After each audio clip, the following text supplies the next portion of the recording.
My 8 dried gram mushroom trip showed me the stream of all creation and taught me love and forgiveness. A mushroom trip report sent in by a subscriber. For most of my life, I never used any drugs or alcohol. It was only 2 years ago that I started to dabble in marijuana and psychedelics, during a particular low point in my life. I'd lost my business due to COVID.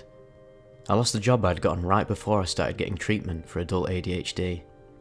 My wife got diagnosed with bipolar schizoaffective disorder. My mother got diagnosed with cervical dystonia, a movement disorder, and that brought my wife and I to live with her to help her out. I was doing a bunch of side hustle delivery jobs to keep the bills paid, but debt was still piling up with all my wife's new medical bills. I was just angry and depressed all of the time. I was looking for anything to help me at this point, and I took to psychedelics very quickly. My first dose of mushrooms was 1.8 grams, and it was amazing. I spent years prior meditating and reading Eckhart Tolle, Thich Nhat Hanh, and all those other mindfulness experts, but I never truly knew mindfulness until that very moment. 2.5 grams helped me stop fearing death. In deep meditation, I dissolved into the infinite and realised I was nothing but octillions of atoms and would always exist in different forms for all of existence. I tried some LSD and had a magical evening with my wife. Then I did DMT with a friend and got blasted through dimensions, standing naked in front of laughing shadows, and entered a palace of moving fractal heads that inside had a being of complete blackness show me all the thousands of lives I've lived, and then shot me through eternity and back to Earth. I was ready for a real heroic dose now. As a heavier person, I thought 5 grams might not be that much, so I opted for 8 grams of dried mushrooms instead. I sat with my wife, watching the Amazon show Undone, waiting for the mushrooms to kick in, with the plan of going to our room with sound-cancelling headphones and a sleep mask ready for me. I closed my eyes, and the entire house felt like it was giving me a hug, and that's when I knew it was time to go. I opened my eyes, and the patterns on the walls were climbing upwards, and I got up slowly and walked my way to the bedroom. I got under my blanket and put my headphones and sleeping mask on. For 20 minutes, I just laid there watching the most beautiful show I'd ever seen. Intricate, gorgeous fractals and spirals swirling in front of me, while my entire body felt like it was getting a massage. Everything just felt amazing. Then, this bright light flew across my vision, and a voice said in my head, "Are you really doing this? Or are you just chasing an experience?" And this told me I might be in for a big thing. "I'm really doing this," I said. The voice said sternly, "If you're not going to do it, if you're not going to take it seriously, then there's no reason I should bother with you." I said, "I'm really doing this." And suddenly, I was transported to a golden river for which all of life and existence and love flowed from. One touch, and you lived an entire life, saw an entire world come and go. Heat began surging through my entire body. "Are you willing to let go?" the voice asked. "Yes," I said. "Then let go," the voice replied. I pulled my blanket over my head, and suddenly I was experiencing my own burial. I had died. Usually I'm very claustrophobic, and I can't even stand having a blanket over my face. But I didn't even remember putting it there after a moment. "You're not letting go," said the voice. It sounded like it was getting a little angry. "It won't be pleasant if you don't let go." I didn't understand, and suddenly the casket I was in was tossed into a wood chipper, and my feet and legs started to be devoured. Panic started to set in. The trip was taking a turn now, but suddenly my dog pushed his way into the room and he jumped on the bed, laying beside me. And this was the last thing I'd remember about the outside world. I gave over completely, and suddenly I was thrown back into the stream of life, experiencing all the joy and love the world had to offer, forgiving myself for not being where I wanted to be in life, and realising that none of that mattered. That being angry at what was happening in life was a worthless endeavour, and that would change nothing about the circumstance. That anything bad or painful or inconvenient would never be changed by my moods or my outrage or my anger. If I couldn't change something, I had to accept it, because it wasn't the world doing anything to me, it was just things happening.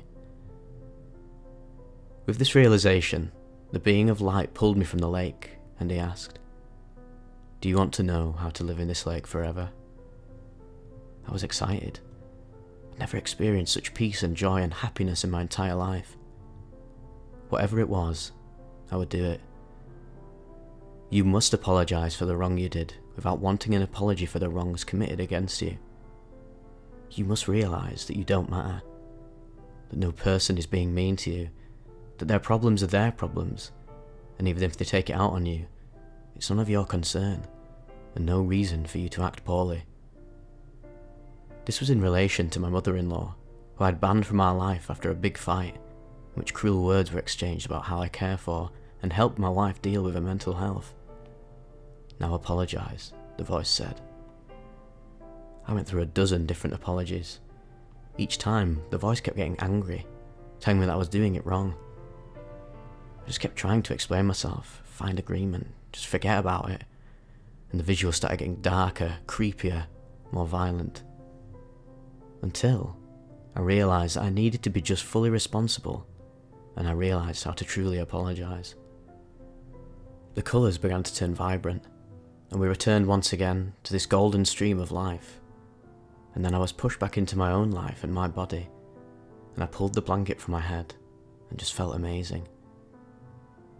I had my wife call her mother for me to apologise. I was taking full responsibility now. She called her mother and I apologised. The woman was still herself and nothing was truly mended, but I do feel for her now. I'm not angry at her. I don't hate her. I just feel for her, that she's in so much pain and so much sadness. For the past year since this trip, I've lived an incredibly joyful life. No sadness, no anger, no depression, no fears and worries.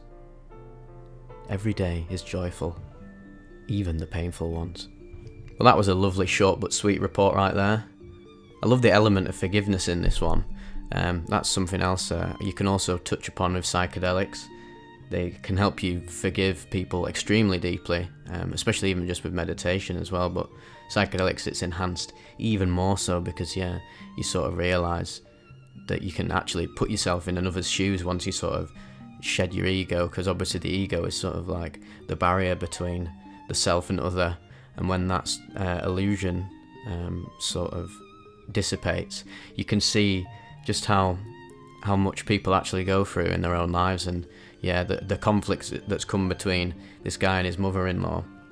Obviously, psychedelics won't go about mending that, but an important part of moving on is understanding where they're coming from, why they're hurting, why they lash out, why they're angry, and it just, like the entity says to him, it does no good judging or acting out against them, because what does that solve? It just makes the problem even worse.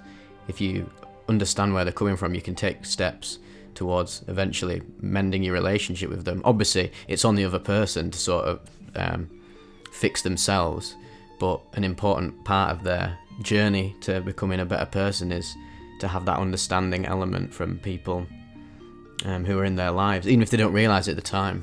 Say, down the line, if they manage to sort themselves out, that understanding will really help them. Even if they didn't realise at the time, they'll probably have a eureka moment later on with like, oh wow, this person, my son-in-law, really appreciates where I was coming from at that moment, and that can help their healing process.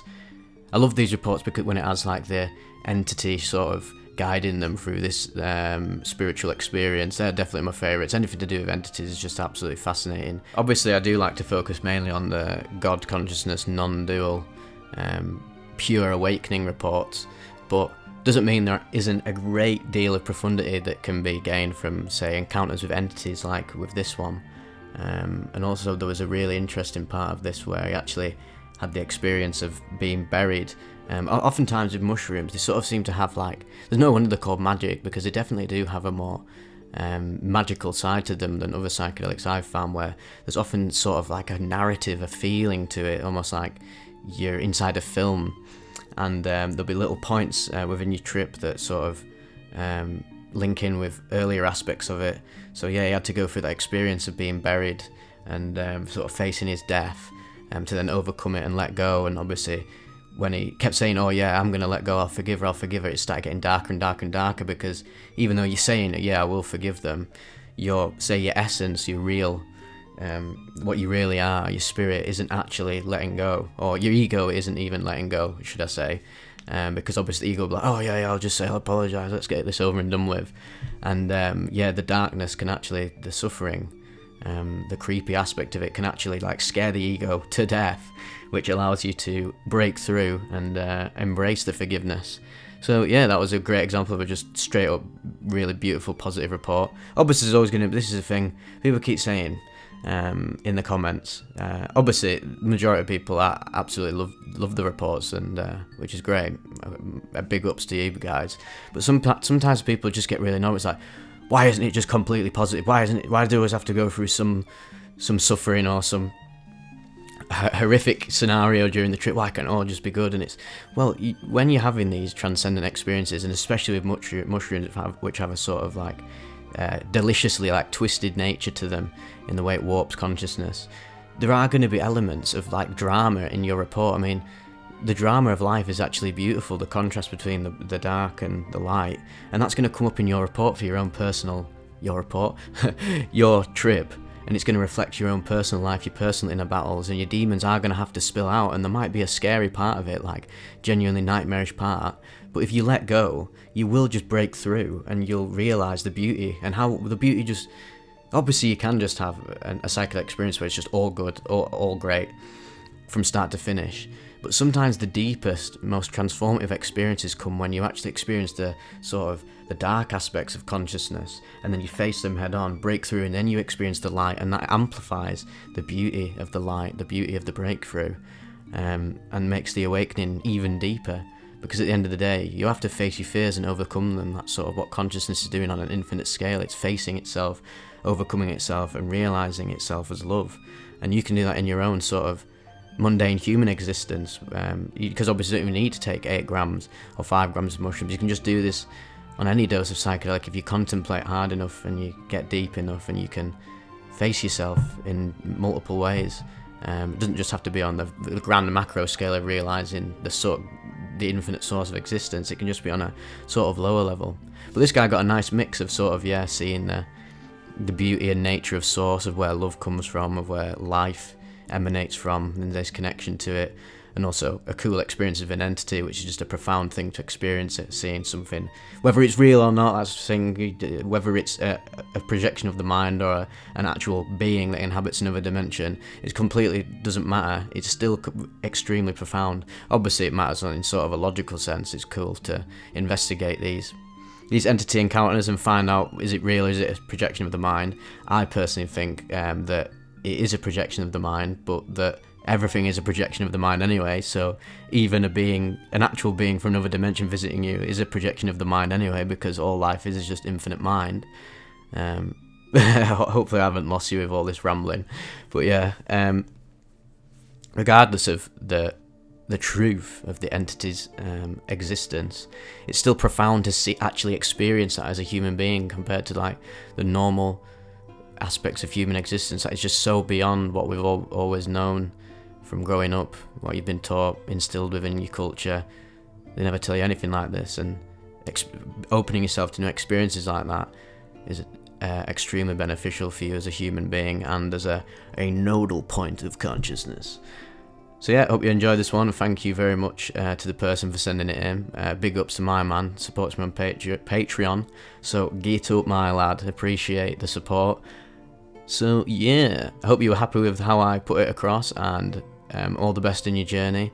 Keep us posted with that. You seem like a really cool guy, and big ups. Oh, and I hope everything does sort itself out with your mother-in-law. I have faith that she's on her own journey. She's going to end up realising how to better herself, how to break through the pain that she's going through right now. Big ups, saying a prayer for her, and hope you guys all have a good day. I'll see you in the next one.